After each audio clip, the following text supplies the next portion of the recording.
Okay, baiklah. Yang ini salah satu ramuan utama dari 3 jenis ramuan asas untuk herba mandian lah. Sama ada untuk segak badan ataupun ibu-ibu lepas bersalin kan. Jadi untuk lancar pencernaan darah. Ini salah satu daripada 3 yang utama. Dia ada 3. Yang pertama sekali inilah pokok capa ataupun sembung. Blue balsamifera tak silap saya. Dia ada bau dia kan, dia ada bau berminyak, bau wangi dia tu. Ini salah satu daripada 3 ramuan utama yang kita kena ada dalam penghasilan herba mandian lah. Okay, yang cara-cara orang lama gunalah 3 asas. Yang kedua ni pokok apa? Pokok saringan. Pokok saringan. Flamingia fobilifera, tak silap saya lah. Atau kita boleh semak balik nama botani tu. Cuma Flamingia lah yang pasti jenis dia. Dia ada bunga dia ni kan. Yang ni dia boleh cambuh melalui bunga dan juga anak daripada sulung. Terutamanya pokok capa tadi ni. Capa tadi ni memang dia akan biasanya dia bunga ni benih dia bawa angin. Tapi kebiasaannya dia akan tumbuh melalui anak daripada sulung, akar. Ni tengok ni. Nampak dah anak daripada akar. Ni kebiasaannya. Jadi dia akan cepat pergi mata-mata. Yang ni pokok saringan balik pada cerita pokok saringan tadi. Ini adalah ramuan yang kedua. Yang pertama pokok capa atau sembung. Yang kedua iaitu pokok seringan ataupun meringan. Jadi pokok ni dia lebih kepada untuk orang dulu gunalah dengan kaedah sama ada ketuk-ketuk di kaki budak yang lambat berjalan ataupun dia buat mandi. Sebab dia ada rahsia herba, rahsia manfaat dia. Okay. Kalau kita tengok dia ni orang banyak gunalah. Selain daripada tu dibuat juga hiasan bunga dia ni. Orang buat pewangi atas meja tu.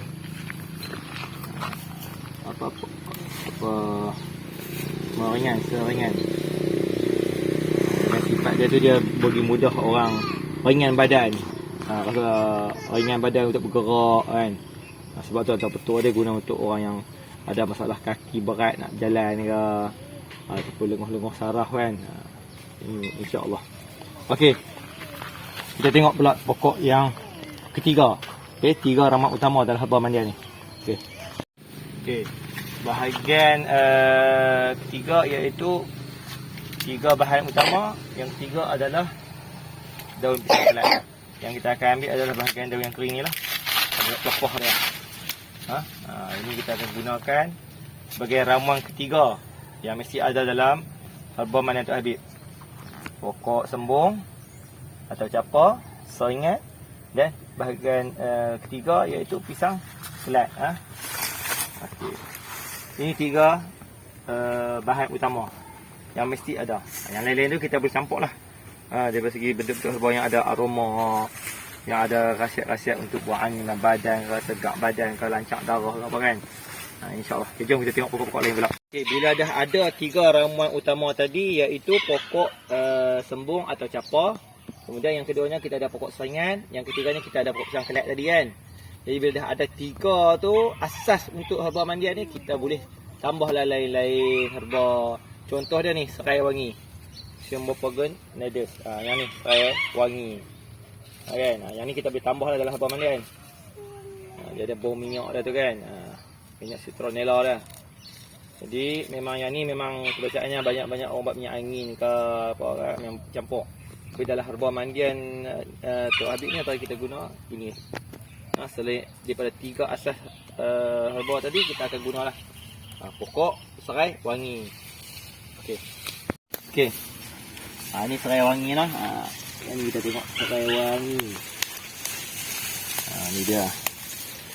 Ni keseluruhan ni boleh pakai ni. Kita cincang, kita jemuk baik kering. Ni serai wangi. Ini bahan-bahan tambahan yang lain yang kita boleh masuk dalam herba mandian lah. Tengok. Beza lah. Satu lagi kita boleh bubuh dekat sini, kita ada pokok serai hitam. Jom tengok pokok serai hitam. Simbol pogon mati ni, memang saya yang ni. Dia tak bau macam serai wangi lah. Yang ni dia bau macam rose. Ni serai wangi tadi. Betul. Serai wangi tadi. Ni serai hitam tadi. Nampak. Nak sama ya, tapi cuba tengok daun dia pun kan. Elak lagi sikit kan. Bau dia pun lain. Bau dia nak bau macam rose lah. Senang cakap. Bau dia lain. Tak boleh bau lah kot ni. Okey. Ni serai wangi. Serai hitam. Ini serai wangi. Bau dia lain. Serai wangi lain, serai hitam bau dia lain. Okey, jom. Baik. Yang ni pokok seneru ataupun cemumak. Necromelum lah. Yang ni pun boleh dimasukkan dalam herba mandian. Okey, yang ni bersifat panas. Macam kadah. Dan juga pucuk dia ni bukan takat daun-daun yang kita boleh buat herba mandian. Pucuk dia boleh makan untuk orang dalam pantang. Ni. Dia upah sekali imbas macam pokok daun kari pole. Ni pokok cemumak. Tapi yang ni jenis pucuk hitam. Dia ada pucuk hitam, pucuk putih lah. Yang ni kita boleh campur dalam herba mandian. Dia bau berangin, bau panas dia ni. Ni pokok seneru, cemumak orang panggil. Okey. Boleh.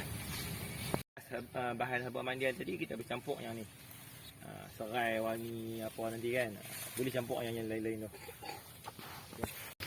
Okey. Ini dia. Satu lagi ramuan yang boleh campur dalam herba mandian. Okey, kalau di sini kita panggil pokok mekal kot saja. Dia orang panggil. Nama dia nak kalau tengok sekali imbas macam pokok pucat. Tapi dia ada bau dia unik. Bau dia macam apa? Pokok cemumak tak cemumak kan. Dia ada bau panas-panas, dia wangi. Ini dia juga ni. Ni yang muda. Kita tengok macam pokok pucat. Dia ada bau macam daun apa, hamba raja pun ada kan. Dia ni memang kita boleh guna lah. Okey, ini daun inai. Okey. Daun inai ni pun kita guna sebagai campuran dalam herba mandian. Dia akan meningkatkan warna lah. Okey, jadi kita boleh tahu bila habis warna tu maksudnya kita dah boleh buka. Daun inai ni pun sebenarnya memang banyak kegunaan untuk manfaat ibu-ibu cukup banyak. Jadi kalau nak tahu detail apa yang saya sebut tu, boleh datang terus ke laman Herba Payah Asli. Sebab di sini memang saya akan kongsi. Kalau tanya saya akan cerita je, kasih ada lebih detail lagi.